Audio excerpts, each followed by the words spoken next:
hello लोगोफोर खुलुमबाय नोंथांमोनखौ गिबियावनो बयखौबो चेनेलाव बरायना लाग्रोनाय जाबाय नोंथांमोननि थाखाय दिनै मोनसे गोनांथार भिडिअ लाबोनाय जादों लोगोफोर आं नोंथांमोननिसिम बे भिडिअनि गेजेरजों BTCनि साख्रिफोरनि बागैनो माखासे आपडेट खोन्थाहरनो सानदों जेरै जोंहा नैबे फरेस्टार 1 आरो फरेस्ट गार्डनि एडमिट कार्डआबो ओंखारना फैबाय निश्चय नोंथांमोना दिनैसिमावथ' गासिबो नोंथांमोना डाउनलड खालामना लाजोबबाय जानांगौ एडमिट कार्डखौ फरेस्टार 1 आरो फरेस्ट गार्डनि थाखाय दा बिनि बागैबा नोंथांमोननिसिम माखासे आपडेट खोन्थाहरनो सानदों आरो नोंथांमोना आंनिसिम गोबांनो बुंहरबाय थाखादोंमोन नोंथाङा माथो BTCनि साख्रिनि जेबो आपडेटखौनो हरथारासै होननानै जेनेबा फरेस्टार 1 आरो फरेस्ट गार्डनि एडमिट कार्डआ ओंखारनानै फैलायलांबाय अब्लाबो नोंथाङा माथो जेबो भिडिअखौनो लाबोथारासै BTCनि साख्रिनि बागै होननानै गोबां नोंथांमोना माने कमेन्ट खालामदों आरो दा बिनि बागैबा नोंथांमोननिसिम माखासे बाथ्रा बुंहरनो सानदों आरो बेजों लोगोसेनो नैबे BTCनि थार्ड ग्रेड आरो फोर्थ ग्रेडनि साख्रिया बोरै जानानै दङ दा बेफोरनि बागैबो आं नोंथांमोननिसिम माखासे आपडेट खोन्थाहरनो सानदों दा बेनिखायनो गासिबो नोंथांमोना बे भिडिअखौ जोबजासिम नायलांबानो जाबाय दानिया लोगोफोर आंनि नोंथांमोननिसिम मोनसे खावलायनायबो थाग्रोबाय गिबियावनो गासिबो नोंथांमोना चेनेलखौ साबस्क्राइब खालामनानै लाग्रोलायनानै जाहाथे नोंथांमोना बेबादिनो साख्रिनि आपडेटखौ बे चेनेलनि गेजेरजों मोनबाय थानो हायो दा गिबियावनो जायफोर नोंथांमोना एडमिट कार्डखौ डाउनलड खालामना लायाखै निश्चय नोंथांमोना गोख्रैनो एडमिट कार्डखौ डाउनलड खालामनानै प्रिन्ट आउटबो नोंथांमोना खालामना लाखाबानो जाबाय आरो आंनि नोंथांमोननिसिम मोनसे राय नोंथांमोना जेब्ला माने नैबे फिजिकेल जा जोंहा फिटनेस टेस्ट जानो थांगासिनो दङ दा ओइदिनखालि नोंथांमोना एडमिट कार्डखौ थांनानै प्रिन्ट आउट खालामहैगोन बेबादि नोंथांमोना दा थांखिखौ लाखा मानोना गोबां मानसिफ्रानो बेबादि खालामहैसिगोन ओरैहाय जेरेक्स खालामग्रा मायाव गोबां जोंहा बिर जायो दा बेनिखायनो नोंथांमोना न'निफ्रायनो जेरेक्स खालामना नोंथांमोना लांखाबानो जाबाय एडमिट कार्डखौ आं बेखौनो नोंथांमोननिसिम रायखौ होखायो आरो बिनिफ्राय जा नोंथांमोननिसिम आइडेन्टिटि डकुमेन्टस जाय बिदों जा नोंथांमोननिसिम मोनसे आइडेन्टिटिनि प्रुफ मोनसे डकुमेन्टस बिदों जेरै आधार कार्डआनो जा भटार कार्डआनो जा जायखिजाया मोनसे नोंथांमोना बेखौ जेरेक्स खालामनानै लानानै थांबानो जाबाय आं बेखौ नोंथांमोननिसिम गिबियावनो बुंहरखानाय जाखाबाय दानिया आं नोंथांमोननिसिम बे साख्रिनि बागैनो माखासे बाथ्राखौ खोन्थाहरनो सानखादों जेनेबा बे थाबायनायावथ' बांसिनानो नोंथांमोना हाखागोन बायदिखौ आं मोनदों आं बेखौ गिबियावनो खोन्थाहरग्रोनो सानग्रोबाय गिबियावनो खोन्थाहरग्रोनो माने माखासे बाथ्राखौ आं दायो नोंथांमोननिसिम बुंहरनो सानदों आरो माखासे रायबो आं नोंथांमोननिसिम नैबे भिडिअनि गेजेरजों हरनो नागिरखादों जायफोर नोंथांमोना फार्स्ट टाइम नैबे BTCनि फरेस्टार 1 आरो फरेस्ट गार्डनि थाखाय जायफोर थाबायनो थांगासिनो दं थाबायनानैथ' ओरैनो कमप्लिट खालामनो हाया होननानै बेखौ बुंनो नांगोन ससे नोंथांमोना थाबायबानो जाबाय बेनिफ्राय ससेबो नोंथांमोना खारहोलांबानो जाबाय अब्ला नोंथांमोना बेखौ इजियावनो फिनिश खालामनो हागोन ओरैनो हांगाव दावराबो नोंथांमोना खालामनो नाङा नङाबा नोंथांमोना ओरैबायदि मेंग्लिगोन आं बेखौ नोंथांमोननिसिम हरनाय जाखादों मानोना थांनाय बोसोरनि आंनावबो एक्सपिरियेन्स दङ थांनाय बोसोरावबोथ' आं खारदोंमोन नालाय नैबे BTCनि फरेस्टार 1 आरो फरेस्ट गार्डनि थाखाय नाथायबा रिजाल्टआवथ' माबायदि जाखो नोंथांमोना बयबो बेखौथ' मिथिना मोनजोबखादों दा बे जाहैबाय नैबे फरेस्टार 1 आव जोंहा गासै टटेल बे माबाया केन्डिडेटफ्रा खैजनमोन 18,235 बिजाथिफोरनिया दायो एडमिट कार्डआ ओंखारना फैबाय दा निश्चय बेहाय गोबाङानो थाङाबो जानो हागौ नैबे थाबायहैनायाव एबा खारनायाव बिथांमोना एटेन्ड जाहैयाबो जानो हागौ अब्लाबो मेक्सिमामखौनो एटेन्ड जाहैजोबगोनखौ आसाखौ लाबानो जाबाय नोंथांमोना गासै बेहाय 16,000-17,000 केन्डिडेटफ्रा माने थाबायनाय एबा खारनायाव बाहागोखौ लाहैगोनखौ नोंथांमोना बेखौ एक्सपेक्टखौ खालामखाबानो जाबाय आरो बेनिफ्राय पास जागोनखौबो नोंथांमोना 15,000-16,000खौनो माने बिजाथिफ्रा पास खालामनो हागोन माने खारनायखौ एबा थाबायनायखौ कमप्लिट खालामनो हागोनखौ नोंथांमोना आसाखौ लाखाबानो जाबाय दा बिनिफ्राय रिपर्टिं टाइमखौ नोंथांमोना बेहाय नुदों जानांगौ नै 6 AM निफ्राय 9 AM नि बिथोराव नोंथांमोना जायखिजाया बे माबा खारनाय थिलियाव नोंथांमोना नुजाहैनो हानांगौ दा गोबाङानो मा खालामगोन फुंथारावनो नोंथांमोना जाया लोङा माने 6थासो समावनो गेटआव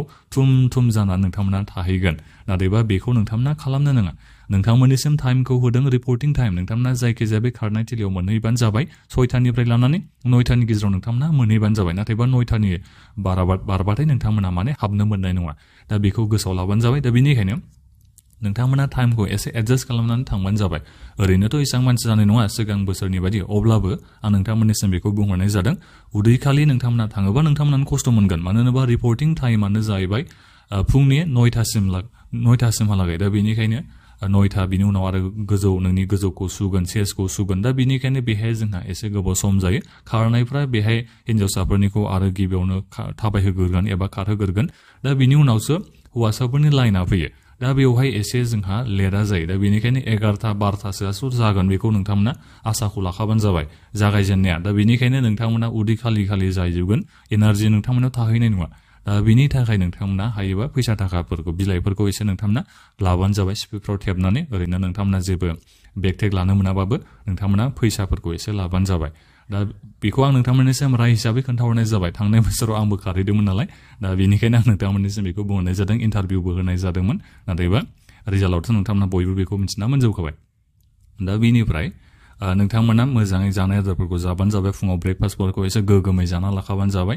जाहाथे एनार्जिया थाहैयो बेखौ आं नोंथांमोननिसिम बुंहरखानाय जाबाय दा बेनिफ्राय डेटआ नै मोनसे माने सानसेयाव 6 तारिखनिफ्राय जागोन 6 जुलाइनिफ्राय 11 जुलाइसिम फरेस्टार 1निया दा बेनिफ्राय माने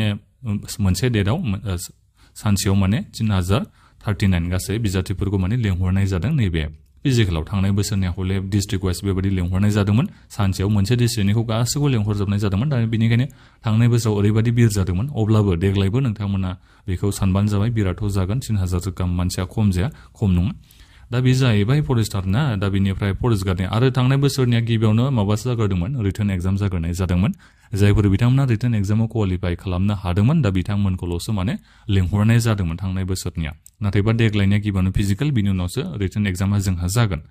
दा बेनिफ्राय फरेस्ट गार्डनियावबो नोंथां आरो साख्रिनि भेकेन्सिखौ नोंथांमोना गोसोआव दंना गैयामोन नैबे फरेस्टार 1ना जोंनिया 47 मोन दा आंनि गोसोआव थानायबा 47 मोन टटेल साख्रिनि भेकेन्सिया दा कम्पिटिसनखौ नोंथांमोना सानना नायदो नोंथांमोना गोसोआव एसेबां माने नार्भासबो लानो नाङा थार्ड क्लासबो नोंथांमोना खालामनो नाङा भेकेन्सिया बेसेबां होननानै नोंनोथ' बारा बुरजा भेकेन्सि ना नालाय नोंनो खैथा भेकेन्सि नांगौ नोंनोलाय मोनसेल'सो भेकेन्सि नांगौ फरेस्टार 1निखौ 47 गाहाम जोंहा भेकेन्सिया दङ नोंनो खैथा भेकेन्सि नांगौ मात्र मोनसेल'सो नोंनो पस्टखौ नांगौ दा बे मोनसेल' पस्टनि थाखाय नोंथांमोना थांखिखौ लानांगोन दा बिनिफ्राय फरेस्ट गार्डनिखौबो नोंथांमोना नायदो नै फरेस्ट गार्डनिया जोंहा बेसेबां दंमोनथाय आं बेखौ एसे उनाव नोंथांमोननिसिम खोन्थाहरनोसै 150बो जोंहा भेकेन्सिया गैजोबामोन खोमा दा बेवहाय गासै केन्डिडेटखौ नायनो थाङोबा 34,394 जन दा बेवहाय साननो गोनां बाथ्राया बेबो आरो मोनसे जेनेबा क'क्राझारावल' मानि थाखाय नैबे फिजिकेलखौ लानांगौ मोनफ्रोमबो डिस्ट्रिक्टआवनो फिजिकेलखौथ' ओरैनो लानो हायो होननानै बेखौ बुंनो नांगोन आरो बिजाथिफोरनिफ्रायनो एप्लाइनि मुङाव 150 ना मा बेबायदि फैसा लांदों दा बेफोरखौ दाजाबना नायोबाथ' गासै माने 50 लाखनि बांसिन फैसाया सहैगारदों CSBनिसिम दा एसेबां फैसा जेनेबा लाना थांनानैबाबो एसे केन्डिडेटफोरनो एसे मोजां सुबिदाखौ होनो हायोमोन आं बेखौ सानो मोनफ्रोमबो डिस्ट्रिक्टआवनो फिजिकेल जा फिटनेस टेस्ट जागोन दा बेखौ लायोबा मोजां जागौमोन क'क्राझाराव जेरै उदालगुरिफोरनिफ्राय थांनांगौ जायोबा आरो सनितपुरनि माखासे डिस्ट्रिक्ट बिश्वनाथनिया माखासे गामियाबो हाबबाय दा बेफोरनिफ्राय थांनांगौ जायोबा सानसेयाथ' थाहैखानांगोनखा हरसेया बिनि उनावथ' नेक्स्ट दिना ओरैनो डाइरेक्ट बेबायदि थांनोथ' जोबोद खस्थ' जाहैखागोन दा बेनिखायनो माने डिस्ट्रिक्ट वाइसआव लायोमोनबा जोबोद माने केन्डिडेटफोरनि थाखाय मोजां जागौमोन आरो नाथायबा मानो बेबायदि खालामखो दाथ' फरेस्टार 1 फरेस्ट गार्डनि आलदासो जाबावबाय खेबनै खारबावनांसिगोनसो सिगांनिया खेबसेल'सो खारनांगौ जादोंमोन फरेस्टार 1 आरो फरेस्ट गार्डनि खेबसेनो जयै माने खारनायखौ लानाय जादोंमोन नाथायबा एबार हले आलादा फरेस्टार 1ना आलादा खारनांगौ आरो फरेस्ट गार्ड जायफोर मोननै एप्लाइ खालामनाय नोंथांमोना फरेस्टार 1आवबो खारबाव आरो फरेस्ट गार्डनि थाखायबो नोंथांमोना खारबावनांगोन खेबनै नोंथांमोना क'क्राझाराव थांनानै खारहैनांगोन थाबायहैनांगोन एबा थाबायनानैथ' कमप्लिट खालामनो हायाखै बेनिखायनो आं खारनाय थाबायनाय बेबायदि मोननैखौबो नोंथांमोननिसिम बुंहरनाय जादों दा बेबायदि आरो गासै माने सानसेयाव 3127 बेबायदि बिजाथिफोरखौ लेंहरनाय जादों निस्सय नोंथांमोना एडमिट कार्डखौ दायो डाउनलड खालामना लाजोबखाबाय जानांगौ दा बे खारनायखौथ' नोंथांमोना बयबो सानना लाखा नोंथांमोना हाजोबगोन होननानै जुथाफोरखौ नोंथांमोना एसे मोजां गोदानफोर बायनानै थांबानो जाबाय नङाबा मा जागोन जुथाखौबोथ' नों गानबाय थानो हाखाया ओरैहाय आरो जुथाया बांद्राय टाइट जायोबा नोंनि आथिङा एसे थिफुलांजोबगोन बेखौबो नोंथांमोना थालखौ लाखाबानो जाबाय एसे माने कम्फर्टेबल मोजाङै थांखाबानो जाबाय थांनाय समाव जेनेबा जुथाफोरखौ एसे मोजांखौ नोंथांमोना लाना थांखाबानो जाबाय जुथा माने खामजोबलांगोन बेखौलाय नोंथांमोना थाल लाबानो जाबाय आरो गरम जायोबाथ' जोबोद जारला जागोन बेनिखायनो बेखौ नोजोर बोखानानै नोंथांमोना थांबानो जाबाय आरो फुरा रेडि नोंथांमोना थांबानो जाबाय एडभार्टाइजनि बागैबो खोन्थाहरनो सानदों आङो ओरैलाय गासै जोंहा 47ल'सो भेकेन्सि दङ फरेस्टार 1निया दा बेनिफ्राय फरेस्ट गार्डनिया जोंहा 110ल'सो जोंहा भेकेन्सिया दङ गासै टटेल भेकेन्सिया बेसेबां दं होनना बुंनो हागोन 157ल' सिगाङाव जा भेकेन्सि फैदोंमोन दा बेहाय जोंहा भेकेन्सिया दंसाबोमोन नाथायबा एबाराव हले खमसिनसो फैदों दा बे भेकेन्सिया एसेबां खम जानामोन आं बेखौ सिगाङावनो नोंथांमोननिसिम बुंहरनाय जादों भेकेन्सिया बुरजासो जानांगौमोन बोरै खम जाखो एप्लाइ खालामनाय समाव 150 जोंहा रुपिस लानाय जादोंमोन दा बिनिफ्राय नोंथांमोना बे खारनाय एबा थाबायनायावथ' कमप्लिट खालामनो हाखागोन नोंथांमोना 26 किल'मिटार बेखौ कमप्लिट खालामनांगौ 4 घन्टायाव हिन्जावसाफोरनिया 16 किल'मिटार 4 घन्टायाव दा बेखौथ' हाखायोखा गोबाङानो हाजोबखागोनखा साफा सानै माने एसां माने हायियानो थाखाया नोंथांमोना गासिबो हाजोबखागोन दा बेखौ दा बिनिफ्राय सिलेबासखौ नायोबा थांनाय बोसोरनिजों एखेयानो जेनेरेल नलेज बिनिफ्राय इंलिश BTC एरियानि जेनेरेल नलेज बे BTC एरिया आसामनि बेखौ नोंथांमोना नायबानो जाबाय थांनाय बोसोरनि एखेयानो रिजनिं थाबाय बिनिफ्राय मेथ्स थाबाय बेनो आरो हायर सेकेन्डारि लेभेलनि बे फरेस्टार वाननिया बिनिफ्राय फरेस्ट गार्डनिया एखेयानो ओमफ्राय माबायाल' मेथ्सआल' बे मेट्रिक लेभेलनि आरो दा बेखौ नोंथांमोना नायनानै थांबानो जाबाय रिटेन एग्जामा बेसेबां जागोन होननानै बेहाय लिरना होदों नोंथांमोना नायनो हागोन बेहाय 100 मार्क्सनि जागोन जाहैबाय ओमफ्राय माबा 3 घन्टा नोंथांमोननिसिम समखौ होगोन जाहैबाय फरेस्टार वान आरो फरेस्ट गार्डनि थाखाय रिटेन एग्जामाव दा बेनिफ्राय नोंथांमोना 20 मार्कनि थाखाय बायबायाव नोंथांमोना जनो नांगोन एखेयानो थांनाय बोसोरनिजों सिगांनिजों एखेयानो दा बेखौ बयबो नोंथांमोना मिथिना मोनजोबाय नैबे फरेस्टार वान आरो फरेस्ट गार्डनिखौ गोबांनो नोंथांमोना सोंहरबाय थानायखाय आं नोंथांमोननिसिम स्राय बेखौ खोन्थाहरनाय जाबाय बेखेनसेया एसे उनाव हेरफेर जानो हागौ बारायनोबो हागौ खमायनायथ' नङा बारायनोबो हागौ आरो थांनाय बोसोरनि हले एसेबो बारायाखै बेखौ बुंनो नांगोन दा बेखाय नोंथांमोना गासिबो माने मोजाङै रेडि जाना थाखादो फरेस्टार वान आरो फरेस्ट गार्डनि थाखाय एसे प्रेक्टिस खालामबानो जाबाय नोंथांमोना एसे खारबानो जाबाय नोंथांमोना दा बिनिफ्राय बांद्राय खारद्रायनोबो नाङा नोंथांमोना माने जेब्ला खारहैगोन नैबे फिजिकेल फिटनेस टेस्टआव जेब्ला थाबायनाय जागोन नोंथांमोना हांगार खेबसेनो खारबाबोथ' नोंथांमोना मार्कआ एखेयानोखा क्वालिफाइल'सो खालामनांगौ क्वालिफाइनि नेचारल'सो नालाय बेहाय मार्क गैया नोङो थाबायनानै एबा खारनानै फार्स्ट बयबानो नोङो मार्कखौ बांसिन मोनगोन बेबादि नङा मात्र क्वालिफाइंल'सो बेनिखायनो जायखिजाया 4 घन्टानि बिथोराव नोंथांमोना कमप्लिट खालामनोल' नाजाबानो जाबाय हांगाराव नोंथांमोना साननो नाङा फार्स्टनिफ्रायनो खारदाव थांनानै खारदाव फिनिश खालामनांगौ बेखौ नोंथांमोना साननो नाङा ससे खारदोलाय ससे थाबायदोलाय बेबादि खालामनानै जायखिजाया 4 घन्टानि बिथोराव नोंथांमोना 26 किल'मिटारखौ फैफिननानै कमप्लिट खालामनो नाजाबानो जाबाय बेल'सो नोंथांमोना बेखौल' थांखि लाबानो जाबाय गावनि देहाखौ एसेबां खारदाव नोंथांमोना माने एसेबां माने माबा होना आरो खस्थ' होना आं बेखौनो नोंथांमोननिसिम बुंहरनाय जायो गिदियाथ' जाखागोन नेक्स्ट दिना देहायाथ' साख्रुब जाखागोनखा 26 किल'मिटारा एसेबां खम नङा थांनाय बोसोराव आं माने थाबायनानै एबा खारनानै एसे एक्सपिरियेन्सआ दंखायो देग्लाय बोसोरावबो आं एप्लाइ खालामदों नाथायबा थांनाय जागोन ना जाया बेखौ बुंनो हाया दा जेखियानो जाया बेस्ट अफ लाक नोंथांमोना गासिबो एसे प्रेक्टिस खालामबाय थाबानो जाबाय दा बेथ' जाहैबाय फरेस्टार वान आरो फरेस्ट गार्डनिया दुखुनांथाव बाथ्राया बेसो क'क्राझार डिस्ट्रिक्टआवल' बेखौ लानाय जादों दा बेनिखायनो उदालगुरिनि बे बाक्साफोरनिया तामुलपुरफोरनिया थांनाया एसे गोजान जायो सानसे बिथांमोना थाहैनांगोन नेक्स्ट दिनाबो बिथांमोना थानांगोन लोगो फैनोबो हाया जाहैयो ट्रेनफोरनि गारिफोरनिबो खोथा थायो दा बेनिखायनो बिथांमोनाथ' साननै सानथाम बेबायदि थाहैनांगोन दा बे खस्थ'खौथ' नोंथांमोना सहाय खालामनांसिगोन बेखौ नोंथांमोना सहायबानो जाबाय दा बिनिफ्राय BTCनि थार्ड ग्रेड आरो 4th ग्रेडनिखौथ' नोंथांमोना खोनादोंमोन इलेक्सननि उनावनो फैगोन बेबायदि होननानै नाथायबा दिनैसिमबो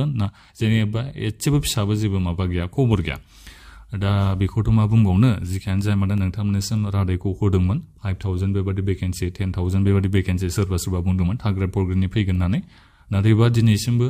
मोनसेबो भेकेन्सिनि ओंखारना फैथ'वाखै थार्ड ग्रेड आरो 4th ग्रेडनिया आरो जा सिगांनि रिटेन एग्जाम जाना थांनाय थार्ड ग्रेड 4th ग्रेडनि टेकनिकेल नन टेकनिकेलनि दा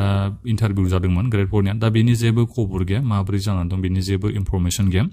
मा खालामनो सानदों दा बेखौ जेबो मिथिना मोनाखै दा बेनिखायनो BTCनि साख्रिनि माबाया बेनो आरो कन्डिसना बेनो होननानै बेखौ बुंनो नांगोन मा बुंगोन दा खबर दबर गैया सरकारा सोलायबाय सिगाङाव बोरै दंमोन थार्ड ग्रेड 4th ग्रेडनि साख्रिया दा बोरै जाखो दा जेबो खबर गैला दा बिनि आरो नोंथांमोना बेफोरखौ ससियेल मिडियायाव एसे बुंलायनाया मोजां जागोन बोरै जाखो सिगांनि थार्ड ग्रेड 4th ग्रेडनि साख्रिनि रिजाल्टफोरखौ मानो होआसै साख्रिफोरखौ मानो होआसै दा बेफोरखौ नोंथांमोना माने ससियेल मिडियायाव बुंनांगौ आरो जायफोर नोंथांमोना एप्लाइ खालामनाय जायफोर नोंथांमोना रिटेन एग्जाम होनाय नोंथांमोना फरायनानै एसे मोजाङै रिटेन एग्जामखौ होदों रिजाल्टफोरखौथ' नोंथांमोना निसय मोननो लुबैगोन दा बेनिखायनो नोंथांमोना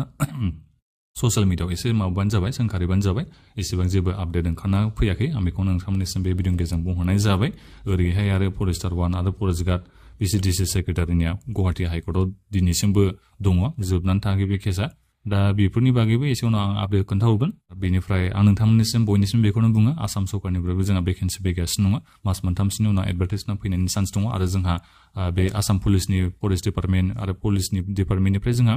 गोबां भेकेन्सिया ओंखारना थांखादों एप्लाइ खालामनाया जोंहा जोबनानै थांखादों दा बेनिखायनो बेफोर गासैबो खारनायफ्रा फिजिकेलफ्रा देग्लाय बोसोराव जानायनि गोबां चान्सआ दङ नैबे अक्ट'बर नभेम्बरफ्राव जानायनि चान्सआ दङ दा बेनिखायनो बेफोरनि थाखायबो नोंथांमोना खारनायफोरखौ एसे खारबाय थाबानो जाबाय प्रेक्टिसखौ खालामखाबाय थाबानो जाबाय जायफोर नोंथांमोना इलेक्सननि सिगां जा आसामनि